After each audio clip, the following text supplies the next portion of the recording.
never get lost. Try to know which way you're going.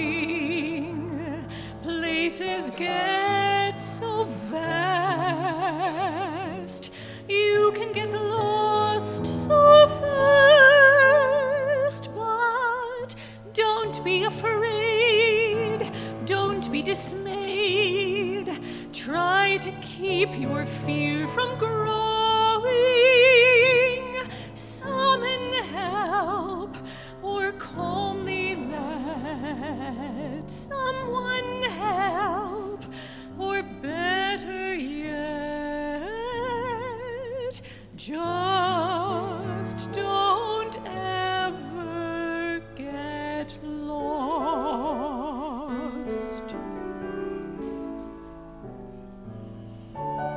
Never get lost, never get lost. Try to know which way you're going. Places get so vast. You can get lost so fast, but don't be afraid. Don't be dismayed. Try to keep your fear from growing. Summon help or calmly let someone help, or better yet, just don't ever get lost. Never get lost, never get lost.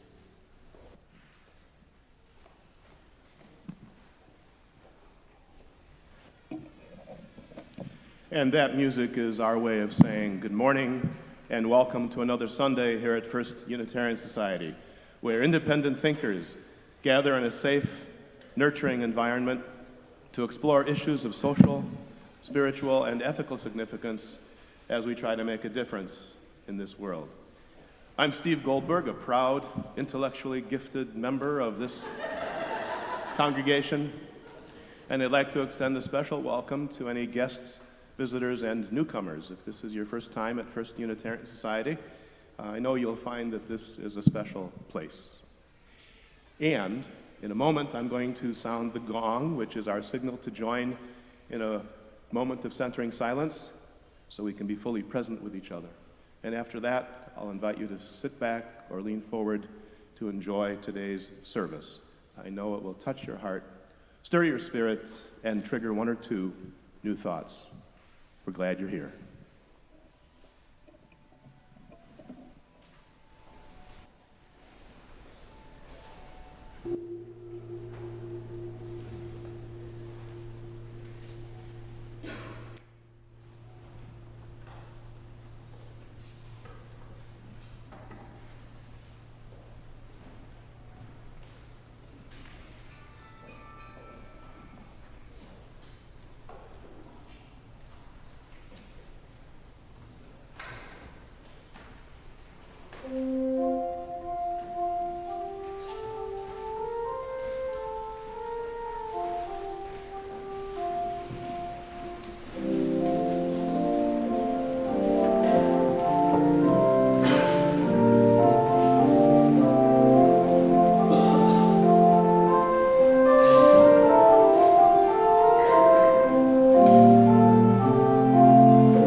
opening words and our chalice lighting.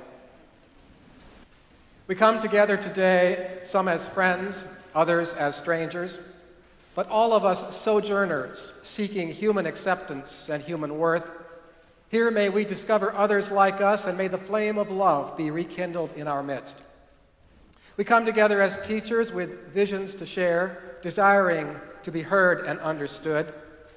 Let us recognize that all men and women have something worthwhile to share, a singular story to tell. May we listen to one another with respect and compassion. We come together today as seekers, our spirits impoverished from meeting the week's many demands, thirsting after the living waters of worship and fellowship. May all who have entered here be nourished in this house of free religion. Spirit of truth and goodness and community, we are thankful for the custom that brings us together. Our lives would be so much poorer and our quest for understanding so much more daunting were it not for occasions such as these.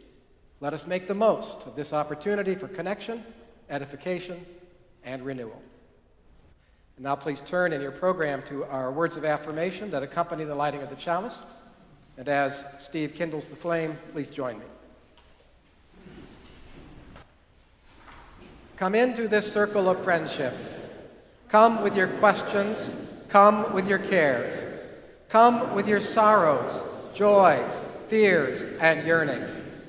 Come into this hallowed space, open and expectant, seeking not to evade, but to engage life, to meet its challenges with curiosity and with courage. And now I invite you to turn to your neighbor and exchange with him or her a warm greeting.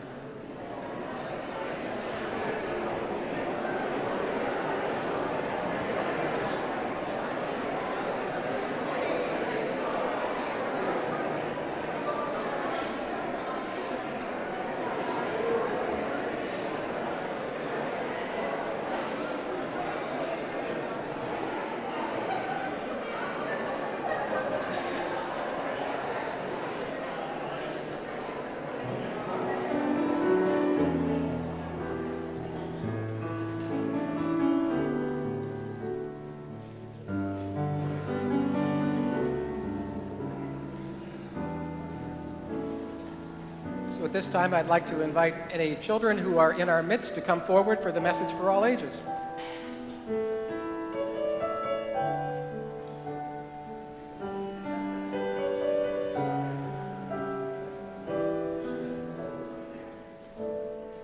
We have one taker, and there's got to be a couple of others. There we go.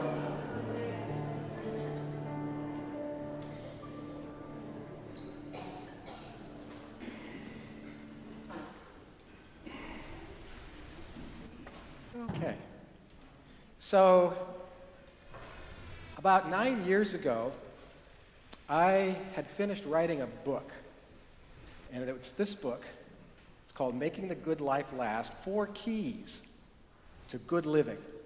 If you want to live a good life, there are 4 keys, 4 things that you might want to remember so that your life will be better. And I'm showing it to you today, not because I'm asking you to buy it, but because one of the 4 keys is one that's really, really important, and it's part of our story today, and it's called exercising patience. Exercising patience. And so this is a story about why it might be important to be patient. How many of you think you're patient? Usually at your age, you're not too patient, but this is a good story. So this is called Remy the Rhino Learns Patience. He had taken a deep breath and counted to 10. But Remy the Rhino was charging again. The zebras, this time, were about to get hurt because they'd eaten the grass that he had saved for dessert. It seemed there was constantly someone to charge because that's what you do when you're angry and large. His doctor had said he has issues with rage. Well, his daddy just told him, please act your age. Everything always made Remy upset. The dust was too dry, the water too wet. He hated the heat. He hated the cold. He wouldn't put up with the young or the old. The meerkats were jumpy. The hornbills too loud. Giraffes made him grumpy. The lions were too proud. Gazelles were too timid. Baboons made him scowl. So they had better stop bothering Remy right now. So one evening he dropped for a snooze on the ground. And then an aardvark came bumbling and shuffling around. Hungry for insects, she searched with her nose till she tripped on a patch of rhinoceros toes. Well, Remy got mad, as you probably guessed. But the aardvark did something I would not suggest. She stood there, waiting for Remy to charge. She stood there and watched him get closer and larger, and at the very last moment, as quick as can be, she dodged, and Remy ran into the tree. He tried to step back, but his horn had got caught tight, and the more Remy struggled, the stucker it got. He groaned, and he steamed, and he moaned, and he grunted, but still that old tree would not do what he wanted. He screamed like a banshee. He stomped on the ground. It sounded like thunder for miles around. Hundreds of animals fled in confusion. And the aardvark said softly, "I have a solution." Remy calmed down for a moment or two. So Aardvark went on, "I know just what to do. What you need are some creatures to chew on this tree. I've got some connections. Leave it to me." The aardvark left Remy alone to consider what kind of beasts nibbled trees for their dinner. Remy was growing a little afraid when the aardvark came back with a termite parade. "My termites are perfect for work of this kind, but there's one little thing you must keep in mind. Wherever you angrily struggle and jerk, that'll scare off the termites and it slows down their work." So Remy experienced some strange new sensations. He took a crash course in the virtue of patience. He waded through rain. He waded through thunder. He waded through birds climbing over and under.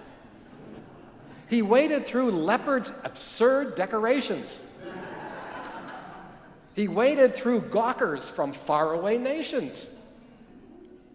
He waded through elephants' balancing acts until little by little he learned to relax.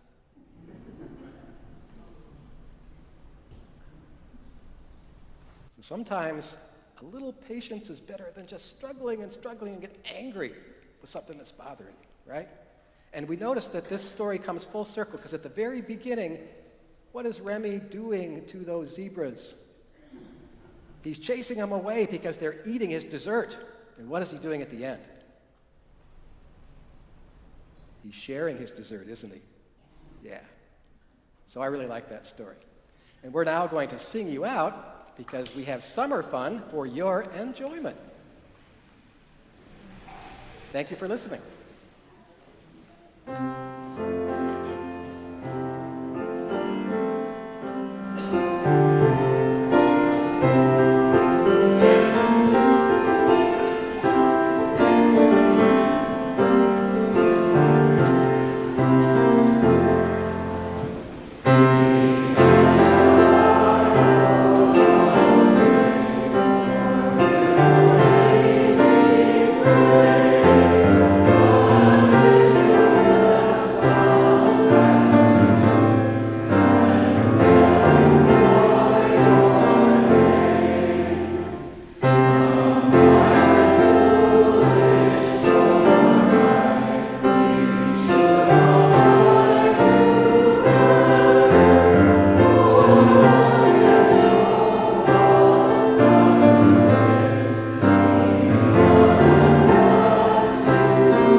I invite you now to join me in a period of meditation and intercommunion.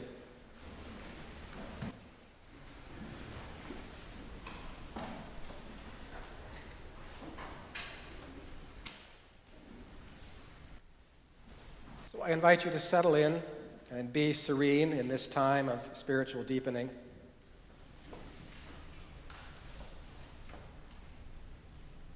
Put aside for a few moments all thoughts that annoy. Leave behind all fretful concerns, all troubles that may torment.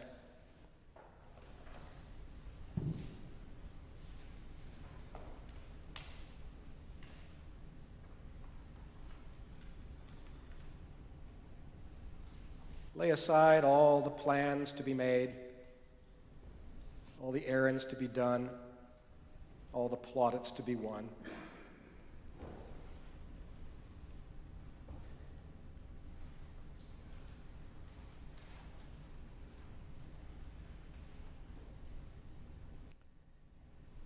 Breathing deeply, clear the mind of all its clutter. Purge the spirit of all inhospitality.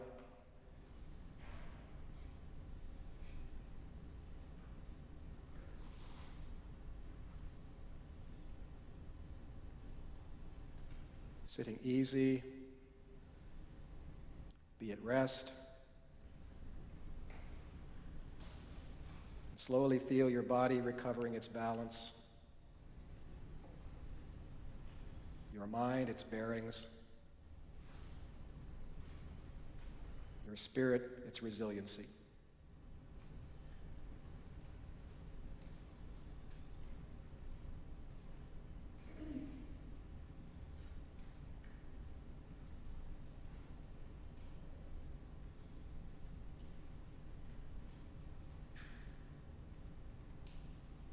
Feeling the presence of your companions around you, find reassurance in the warmth of their welcome, the support of their caring.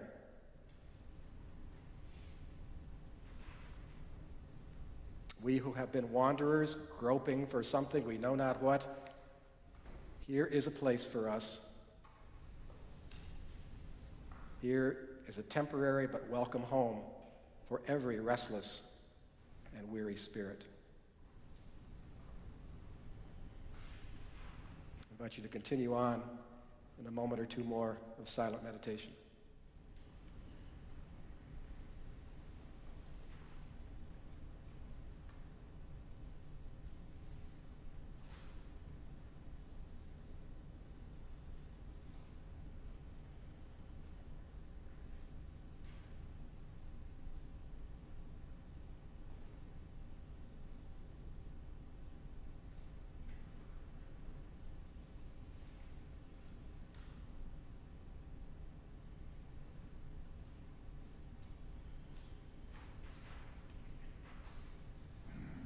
Blessed be, and amen.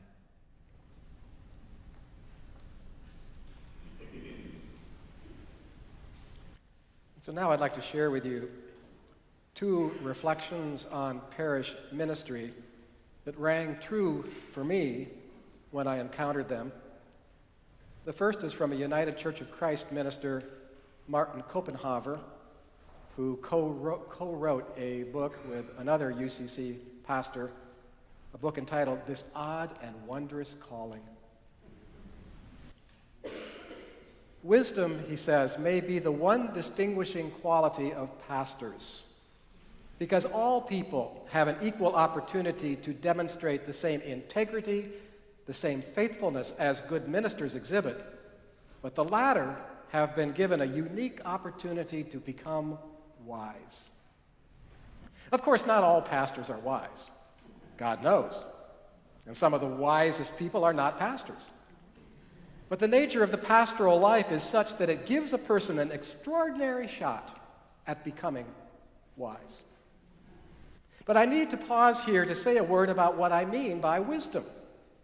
It has been called the woolly mammoth of ideas, big and shaggy and elusive.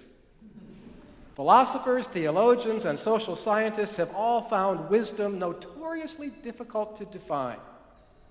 And in part, this is because wisdom is more than a single attribute. It's more like a cluster of attributes, including a clear-eyed view of human behavior coupled with keen understanding, a certain tolerance for ambiguity and what might be called the messiness of life, emotional resiliency, an ability to think clearly in circumstances of conflict or stress, a tendency to approach a crisis as an interesting puzzle to be solved, a gift for seeing how smaller facts fit into the larger picture, a mixture of empathy and detachment, a way of suspending judgment long enough to achieve greater clarity, and an ability to act coupled with a willingness to embrace judicious inaction. Again, it's not all pastors who are wise. Nevertheless, the kind of experiences one has as a pastor are just the kind of experiences that will help to nurture whatever gifts for wisdom one might have. And the second reading is a bit of a meditation composed by the Reverend Elizabeth Nguyen, and she is a Vietnamese American and works as a strategist for the Unitarian Universalist Association in Boston, and she is a graduate of the University of Wisconsin. So she says, "For when you want to write the resignation letter, want to skip town, give up on this job, this congregation, this community, this family, this faith, when you want to start a new life slinging brunch on a beach, definitely on a beach, specializing in sunny side up eggs on buttered toast and mango smoothies. Never think again about justice or covenant or love or heartbreak, just about all the yellows of the sun and the egg and the mango. Spirit, give us the long view. We are only here because someone else refused to give up on this congregation, this community, this family, this faith. Give us perspective, humor, a break. Give us teammates who we can tell the truth to. Give us faith and honesty and mangoes. May we dig down past the giving up and find the grit to get through."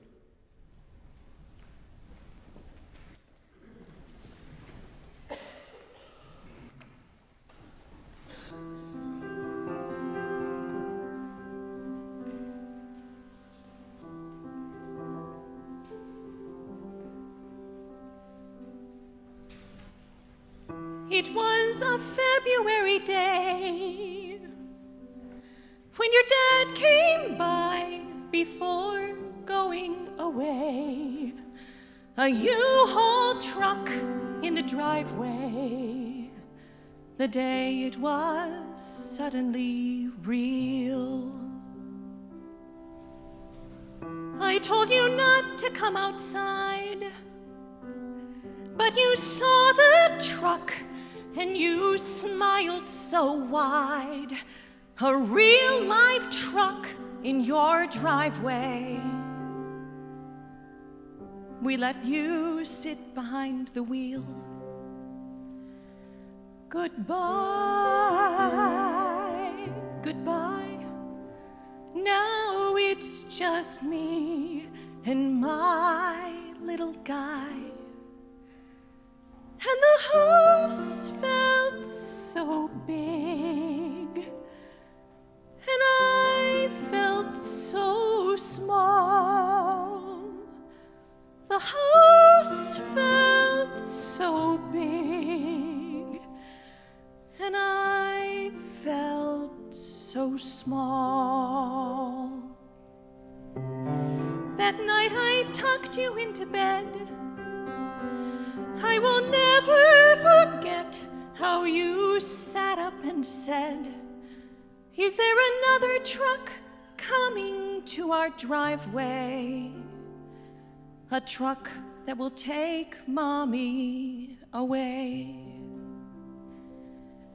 And the house felt so big, and I felt so small. The house felt so big, and I knew there would be moments that I'd miss, and I knew there would be space I couldn't fill, and I knew I'd come up short a million different ways, and I did, and I do, and I will. But like that February day, I will take your hand, squeeze it tightly, and say, there's not another truck in the driveway. Your mom isn't going anywhere. Your mom is staying right here. Your mom isn't going anywhere. Your mom is staying right here, no matter what.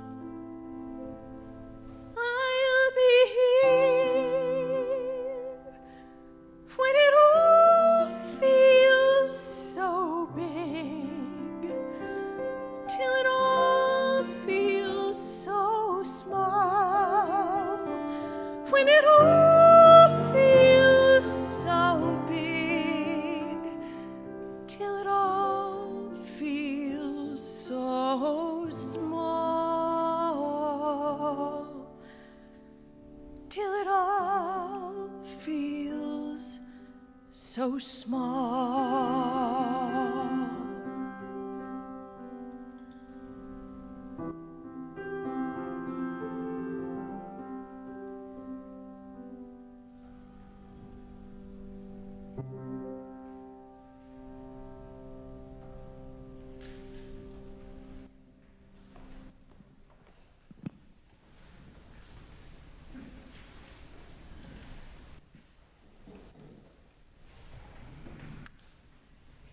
Thank you, Tamara. Thank you, Linda. Very sweet song.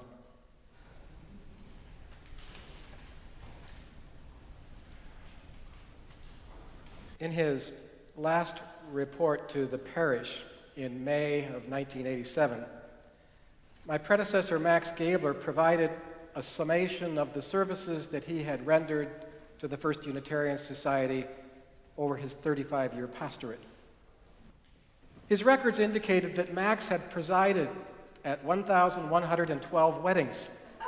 Sometimes I thought he married half of Madison. 236 memorial services over the same period.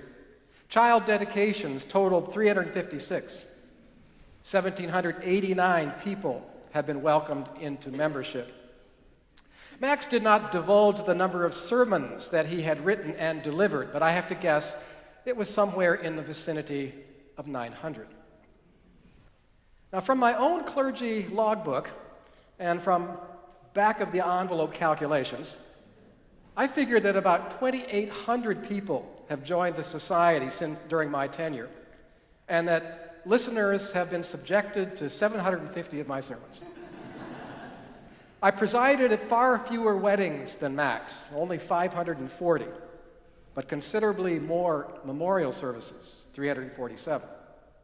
Between Kelly and myself, we have probably dedicated in the neighborhood of 450 infants and children. These are, you may agree, some rather impressive numbers, but they do not tell the whole story. If they did, this would be my shortest sermon on record. In the May FUS newsletter,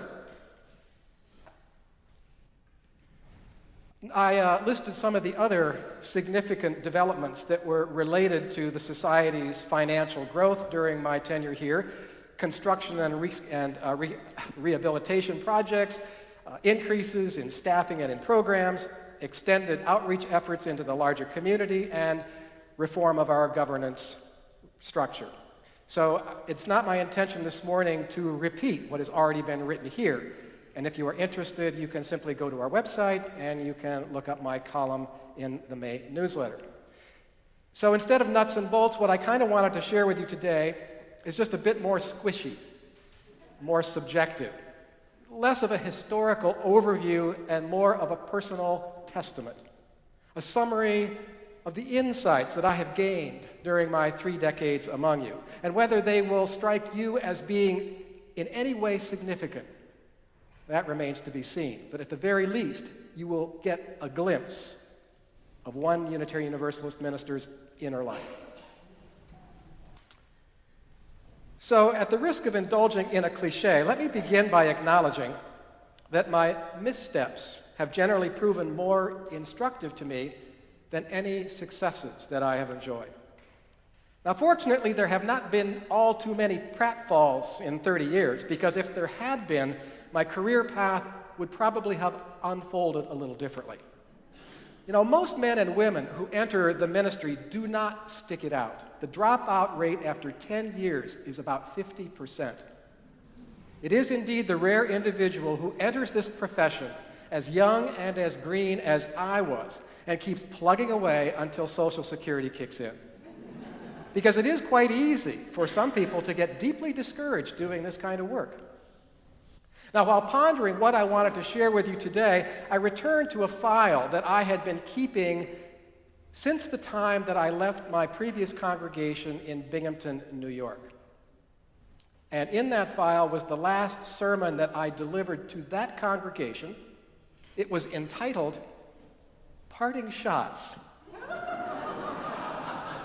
which may give you an indication of the ambivalence that I was feeling after 7 years among them.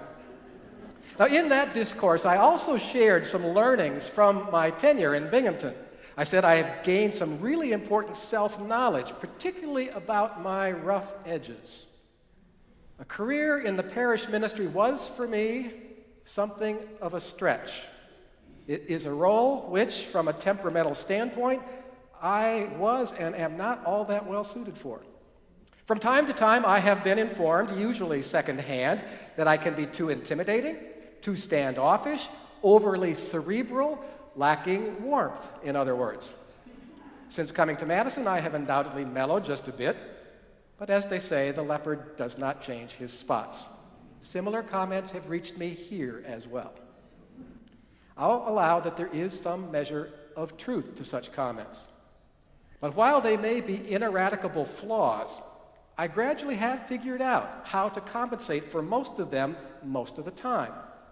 And having colleagues, good colleagues like Kelly Crocker and Karen Gustafson and Mary Ann Macklin, that has also helped a great deal. And I have appreciated each one of these women for the balance that they have brought to our clergy team. And so I have discovered that one of the secrets of long-term ministry is the ability to recognize your own limitations and then to bring on board co-workers who will exhibit significant strength in those very departments. Of course, that also means you have to give up something. You have to share the limelight. You have to give your colleagues encouragement, opportunities for them to shine, and then give them commendation when they do so, all of which I have tried to do. And it also helps if you don't take yourself too seriously and can make your peace with your own deficiencies. The admonition an enlightened Zen master once shared with his students is one that I have also taken to heart.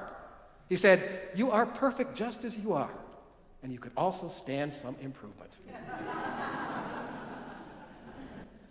A second insight I have gained, and one that Don Miguel Ruiz highlights in his little book, The Four Agreements, is not to take most things personally.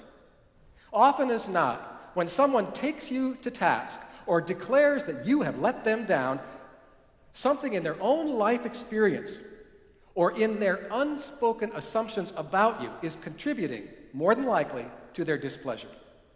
Now, that's not to say that I, as an object of that displeasure, am guiltless without blame. There may well be something to any given complaint that deserves sober reflection on my part. And if so, I have found that nothing does more to mollify my critics than to simply admit, hey, I missed the mark, and to offer a sincere mea culpa. And I've learned that a person can do this without losing their sense of worthiness. As Catherine Schultz points out in her book entitled Being Wrong, in our culture, most of us are terrified of public speaking and also of making mistakes. Because we take our mistakes too seriously. Because we presume that if we admit to being fallible beings, that we are going to forfeit all of our credibility, all of our trustworthiness, and all of the respect that others hold for us. But it has been my experience that in dropping our defenses and in owning our mistakes, we actually can gain respect. And we can also develop greater sympathy for all the world's other fallible beings.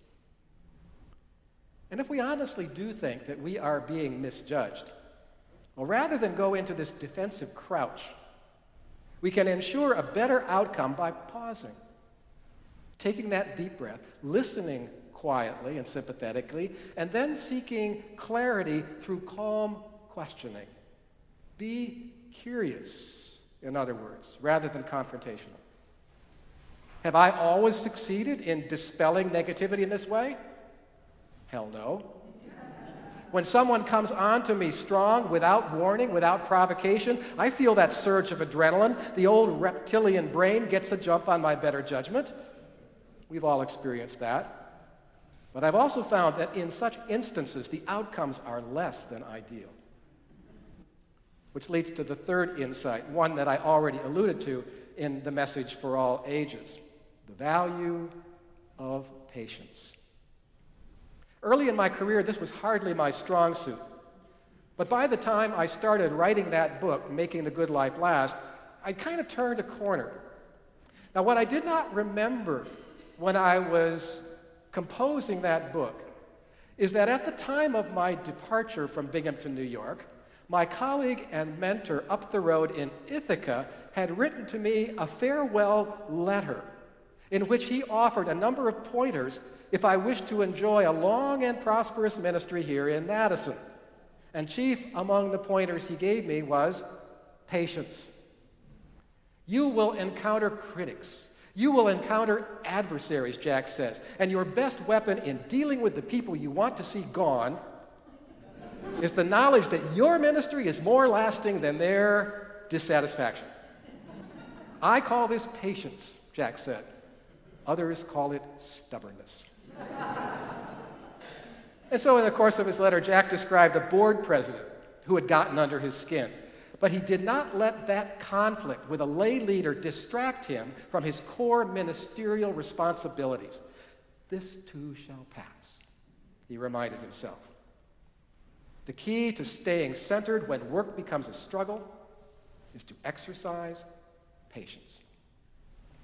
And as I quickly learned upon arriving here, patience is also called for when you are stepping into a parish that has been served with great distinction by your predecessor, Max Gabler. You have to be able to tolerate those who, even after you've been here for a decade, want to refer to you as the new minister. Or there will be those who will react to something you've done or something you have said reprovingly. Max wouldn't have done it that way. Patience tells us not to resent statements like that, not to personalize them, but rather to accept them as an ongoing sign of honor to your much esteemed predecessor.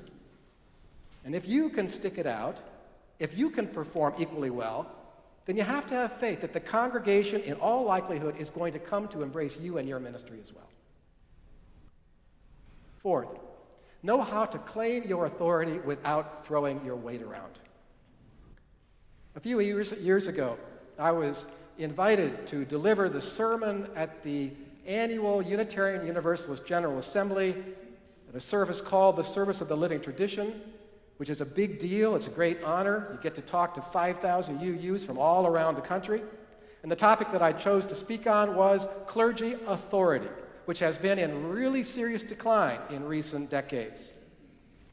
The office of parish minister, which in an earlier era was a source of considerable influence in the larger community, it enjoys little of the same prestige today. Nevertheless, within any given faith community, a minister can, over time, win the confidence of the congregation and become someone whose opinions and judgment carry considerable weight.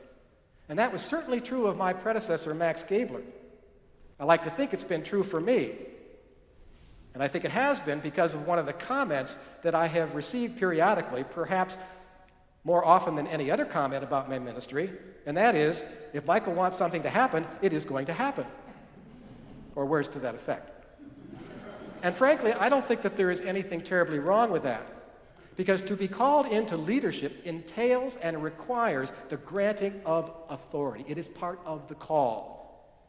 And the trick in a democratically governed system such as ours is to exercise that authority in a way that complements other people's efforts and that respects the authority and the influence to which they are entitled. So for me, it has always been important to recognize that there are these natural and appropriate boundaries to my authority. And so I've always tried to use it sparingly and to use it at times when I really thought it could produce a positive institutional outcome. And so I like to think of it less in terms of authority, which for some people has got negative connotations, than an accumulation of social capital that I can invest in building and expansion projects, in social justice initiatives, in organizational realignment. And for most purposes, however, I have tried not to step on the rightful prerogatives of our lay leadership, of the congregation as a whole, as a governing body, of co-workers who have been empowered in their own right and in their own spheres of influence. That's what it means to exercise authority without becoming authoritarian. A fifth point. Use that authority, but do not overinvest in outcomes. You know, for much of my ministerial career, I had the bad habit of overfunctioning. I had this nagging feeling that I had never done enough, that there was always some unmet need that was solely my responsibility to fulfill. And I didn't need any supervisor breathing down my neck or giving me my marching orders. I was pretty much my own taskmaster. Parker Palmer calls this kind of behavior functional atheism.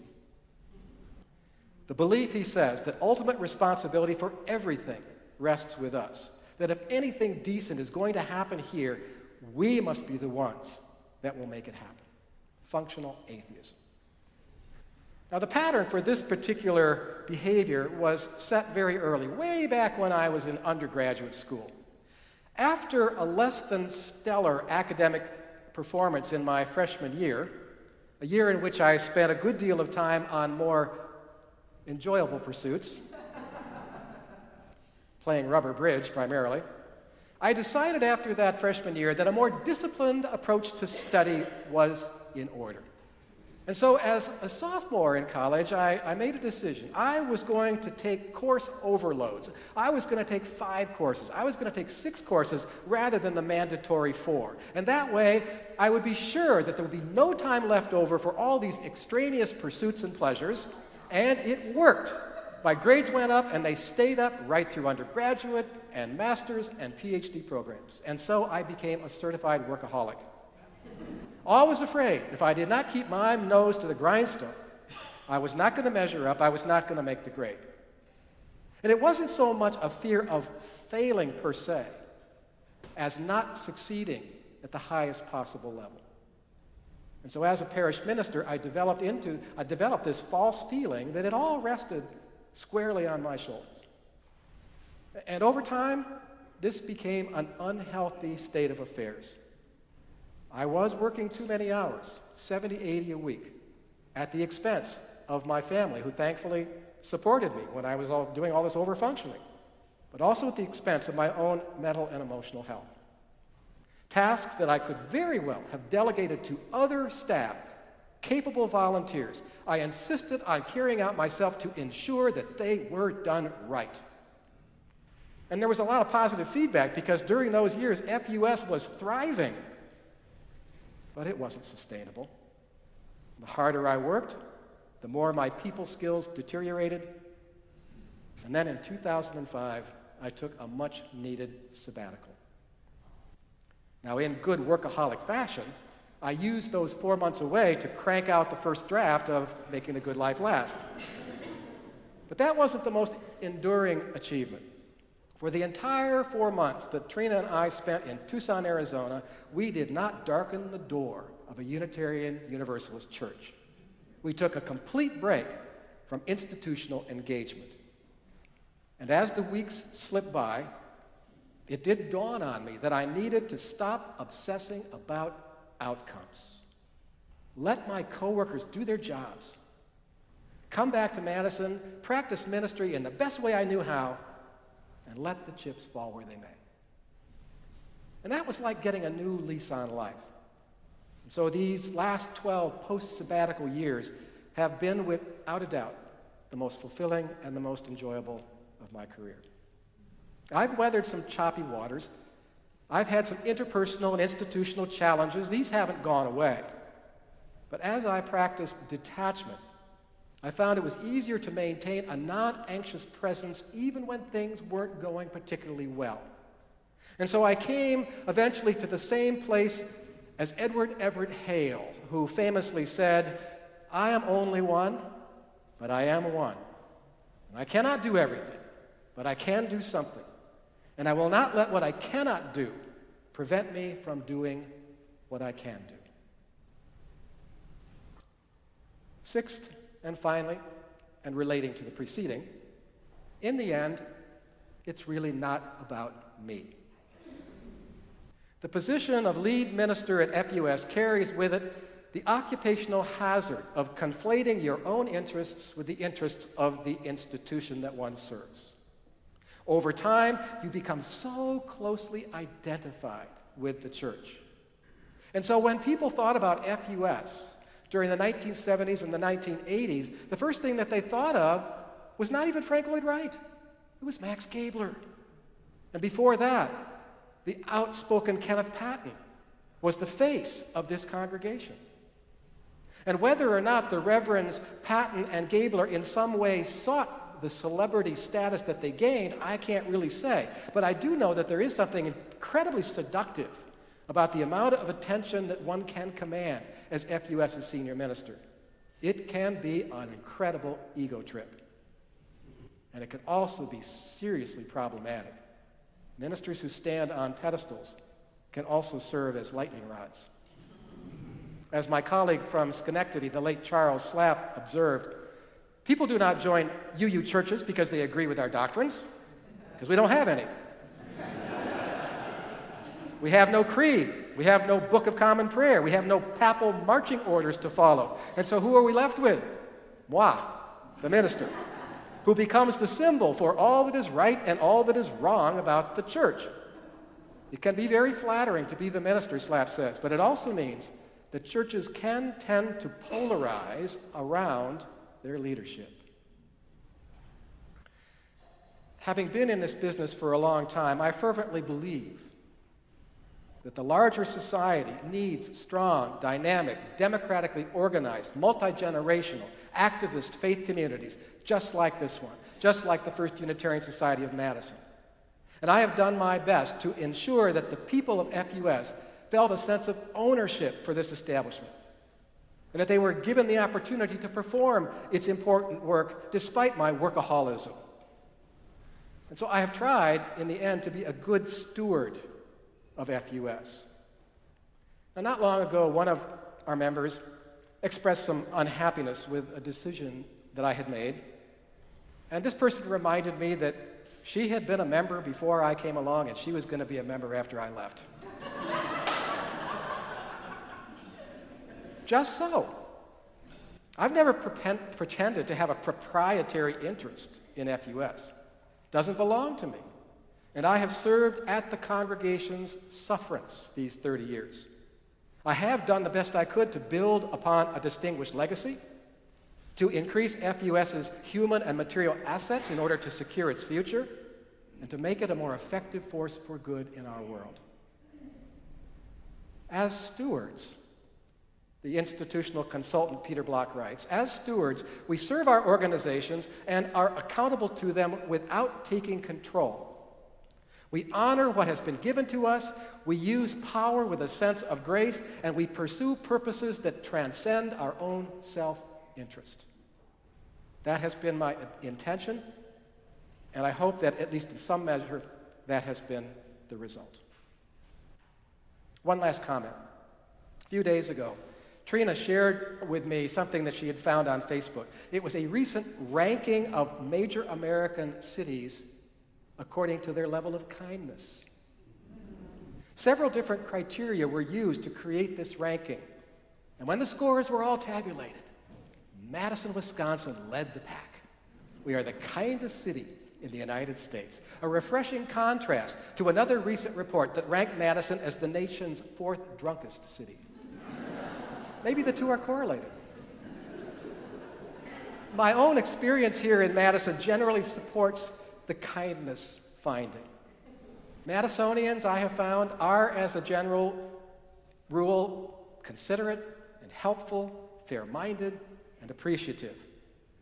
And perhaps it's just a reflection of the surrounding culture, because I have experienced much of that same kindness here at First Unitarian Society, and I have felt blessed by it. I like to think, however, it has more to do with who and what FUS is as a community than with what the surrounding community reflects upon it.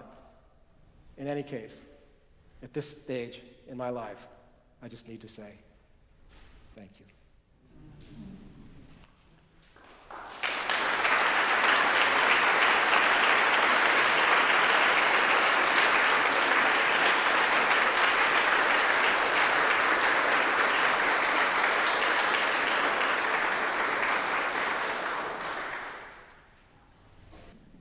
I appreciate your kindness. We gather each week as a community of memory and of hope. And to this time and this place, we bring our whole and occasionally our broken selves. We seek here a place where these might be received and celebrated and shared. We do have a couple of items to share this morning. Pamela Johnson's brother passed away last week, and her husband Larry writes that the funeral for Pamela's brother will be held in Dallas, Texas in the near future. And then our thoughts are with Bill Wortman, longtime member of FUS, one of our most generous supporters. Bill has been struggling with congestive heart failure and pulmonary problems. He was hospitalized last week and is now receiving care at the Grace Hospice facility in Janesville, Wisconsin. Bill is 82, by the way. And then finally, our hearts and prayers are with Phoebe Yancey and her family as they await surgery for Phoebe at Children's Hospital across the way. Phoebe is 11 years old. She will have this surgery on Tuesday morning to remove a mass that was found in her brain. And so we send her and her family our strength and our hopes for a successful surgery and for rapid healing and recovery. And Phoebe has sung in our children's choir over the years, and her mother, Jennifer, has been a fixture in our society choir, a frequent soloist for us. So our hearts go out to all of them. In addition to those just mentioned, we would acknowledge any other unexpressed joys or sorrows that might remain among us. We hold these with equal concern in our hearts. Let us sit silently for just a few moments in the spirit of empathy and hope.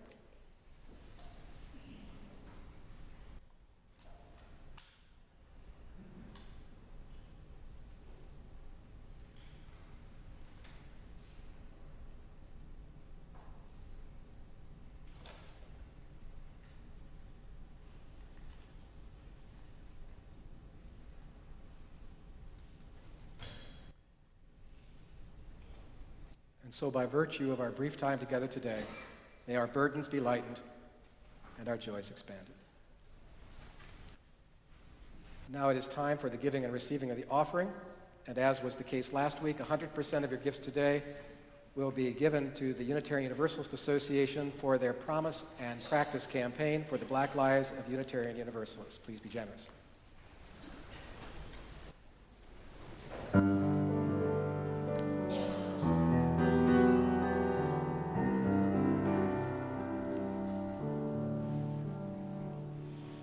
I'm not afraid of spiders, I'm not afraid of snakes, or things that go bump in the night.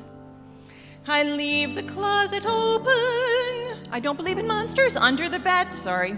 I leave the closet open when I turn out the light. I made my peace with darkened hallways, scary movies, men who mutter when you walk by. I never carry whistles. I never carry mace. What if it goes off in your purse? I'm learning to love all the lines in my face. I look for the better instead of the worse. I've had my share of bumps and bruises, wins and loses, chasing falling stars. I'd have to say my life's been good so far. Into every life some rain must fall, or so the story goes. But when it all gets washed away after the showers, I believe in flowers.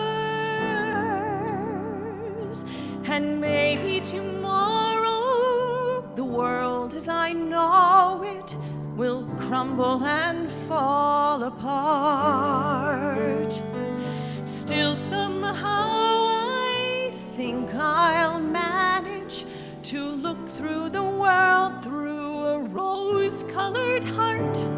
And yes, I know all things must end. Still passing time won't change my point of view. And the only thing I fear, someday, some night, some year, the only thing I fear is losing you.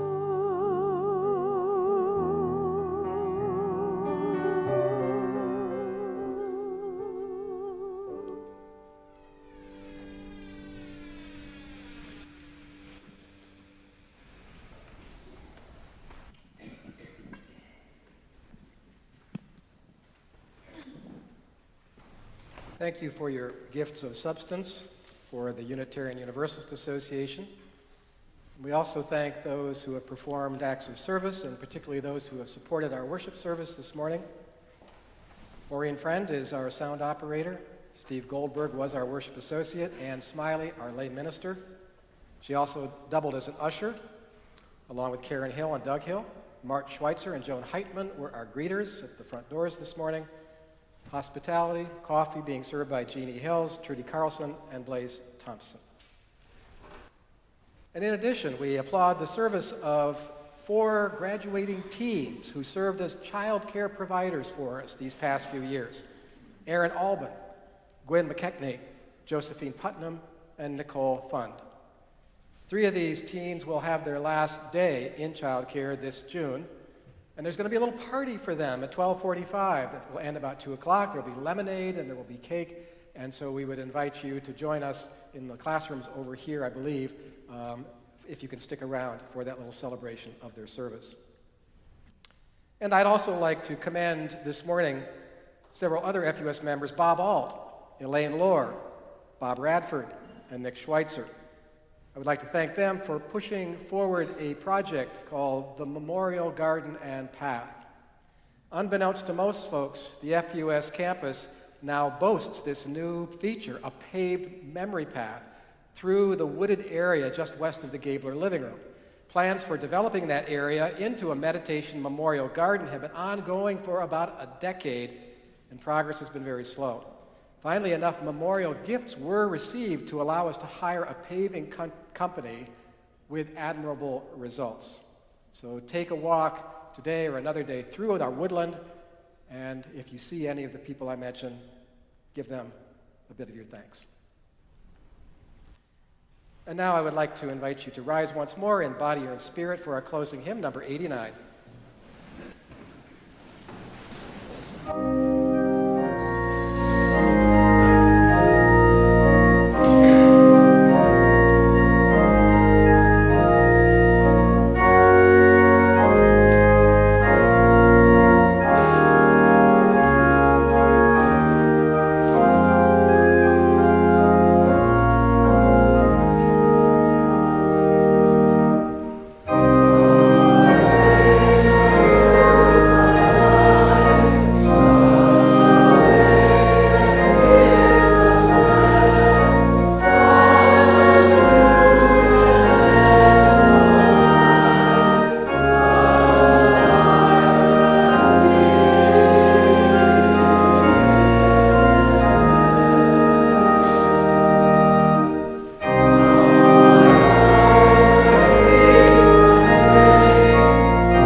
Please be seated for the benediction and the postlude.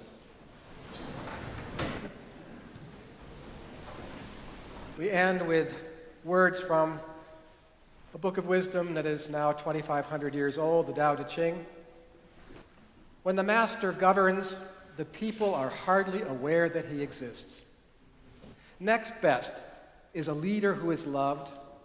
Next best is a leader who is feared. The worst one is the leader who is despised. If you don't trust the people, you make them untrustworthy. So the master doesn't talk, he acts. And when his work is done, the people say, "Incredible, we did it all ourselves." Our worship service is about to conclude, but our service to the larger world continues.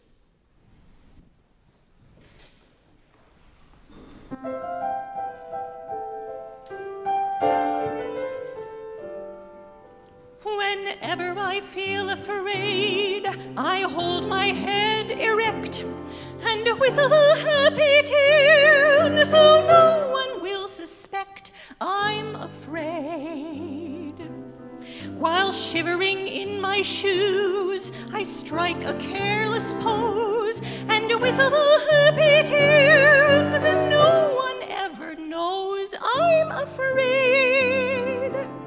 The result of this deception is very strange to tell, for when I fool the people I fear, I fool myself as well. I whistle a happy tune, and every single time the happiness in the tune convinces me that I'm not afraid. Make believe you're brave, and the trick will take you far.